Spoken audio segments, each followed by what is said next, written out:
Hello, I'm Bob the Booker and welcome to my channel. And today I wanted to talk a bit about the books I've been reading this week. And apologies in advance that I'm fighting the twin battles of both a bit of a heavy cold and some slightly terrible lighting. So please bear with. But let's get started talking about some of the books that I've been reading this week. I promised when I was picking books to read this week, I didn't sort of pick it by colour coding, but it's kind of ended up as a very green set.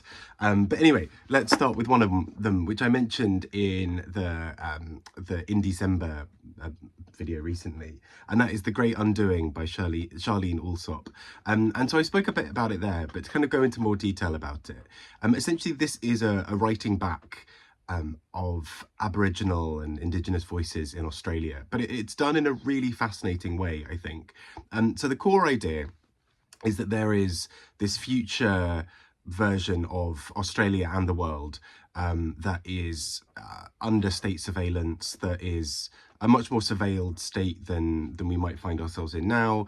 And as a result, there are lots of things that sort of are kind of given this extra weight. It's suddenly become quite dangerous to express yourself in certain ways. Certain texts are to some degree outlawed or difficult to find. And within all of that context, Sharlene's character finds this book, the original book, The Short History of Australia by Ernest Scott. And that's what the front cover of this is, a sort of writing over of that. And the book in many ways acts as that kind of palimpsest writing over sort of model throughout the whole novel. And so we jump between various places and times, particularly the UK and Australia and a few other places.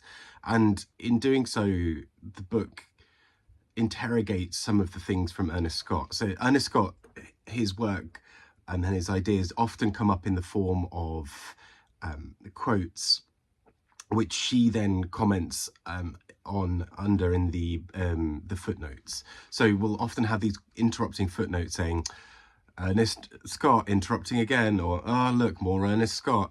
And this is alongside other thinkers and writers, some sort of poets, all these other kind of things that come up. But all of this exposes and kind of interrogates this idea of indigeneity and safety and privacy in a world where that's maybe less an option. And so the book then really investigates a lot of this. The book takes that as its central starting point and starts to interrogate where it can around indigeneity, privacy, state surveillance, all of these sorts of things. It's quite a bizarre book, but in a really powerful way. I think that the front cover of this book gives you an indication of the kind of writing back and writing over that is going on. It is acting both as a critique of settler kind of colonialists in Australia, or what's now Australia, and the ways that was a sort of writing over of what was previously there, or an attempt to, and this book in some ways is a redress of that, of trying to write back over some of those things with what was there all along. So there are some really beautiful moments in this book, as well as some slightly more, not necessarily sci-fi, but kind of futuristic or dystopian elements to it as well. So another book I mentioned in the In December video, that is I Died at Fallow Hall by Bonnie Burke-Patel. And this I thought was a really clever and really smart piece of writing. It basically takes the core murder whodunit style thing and all of those tropes and slightly inverts it or plays around with it by making it an historical murder. So we know that we find a body early in this book. Well, I say we, the characters find a body. We bystanders, we're not involved, honest, if the police ask, but we are watching as they seek to understand a little bit more about what's gone on, and they cycle through various different women who they think the body might have belonged to, and in doing so unravel many of the stories that come up in that from that murder or from that case. Because if it's one thing, if it's this one woman, then it unlocks various other stories. If another woman's story is the one that's at the center of this, well, actually that implicates other people. And so there are quite a few big dramatic things that hinge on whoever this woman might have been. And in doing so, we also watch the sort of modern day police force around this area try to navigate some of their own stories and tensions and things like that. I think this is a really smart and really clever piece of writing, and I just really enjoyed it. I thought this was a good, fun type of mystery that, yeah, is just well worth reading. Next up, we have a graphic novel that was recommended to me by Gem of Books, and this happened when we were on a booktuber crawl in York. And we ended up in this shop that sold graphic novels, and Gem pointed this out, and I thought this one sounded really interesting. And this is called Waves by Ingrid, Chabbert and Carole Maurel. And this is essentially the tale of two women who are trying for a child and have sort of multiple moments of not being successful. And in the background of this is how you deal with grief and loss and the sort of the when you have a lot of hope that gets dashed. And it's a sort of really beautiful style. It's very spare and very haunting. There isn't a great deal of text. You know, some graphic novels, it can really vary with a lot of panels of text, but this is one where we see a lot that happens in the pauses and the stillness in between. It reminded me in some ways, in that sense, of Sabrina by Nick Donasso, which does a lot with empty space in a graphic novel. And I think that's something where graphic novels can do something that sort of more standard novels can't do, and that is to really give the reader this huge amount of space. And obviously you can achieve that with words. It's a different type of feeling, but there's something about the way graphic novels can throw in a bombshell and then give you several panels in a row where there's no text and you just have to read between the lines or feel something.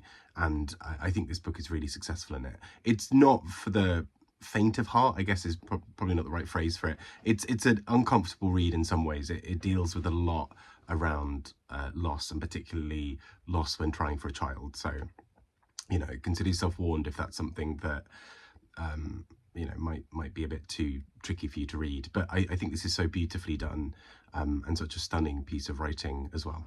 Last but not least, we have Calling My Deadname Home by Avi Ben-Zeev.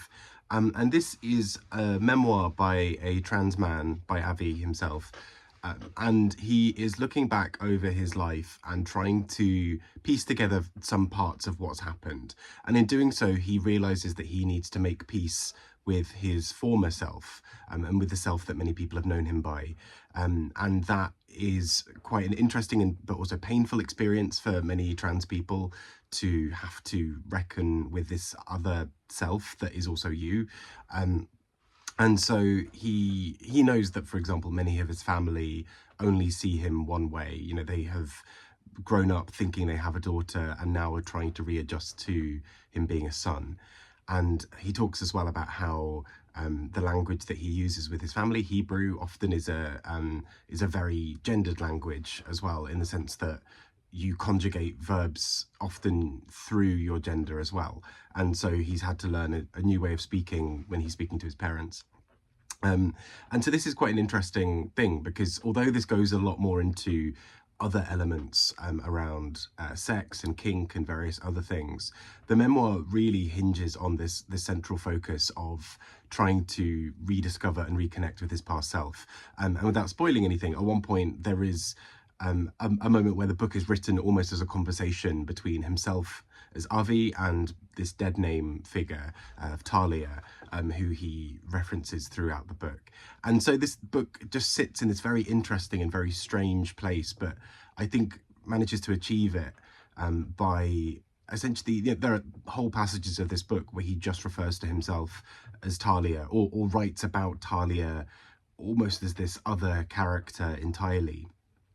And this splitting of self I thought was really interesting in this book, because it allows him this space to talk about what Talia did and her decisions, essentially, and step back away from them as Avi and say, well, actually, Talia needed to do that. Avi now doesn't need to do this. And that I thought was really interesting. So yeah, a really, really bold book. I can imagine it's quite a tricky space for a trans person to occupy, to have to really put themselves back in the head of somebody else, but who's also them. But I think this book achieves it really well.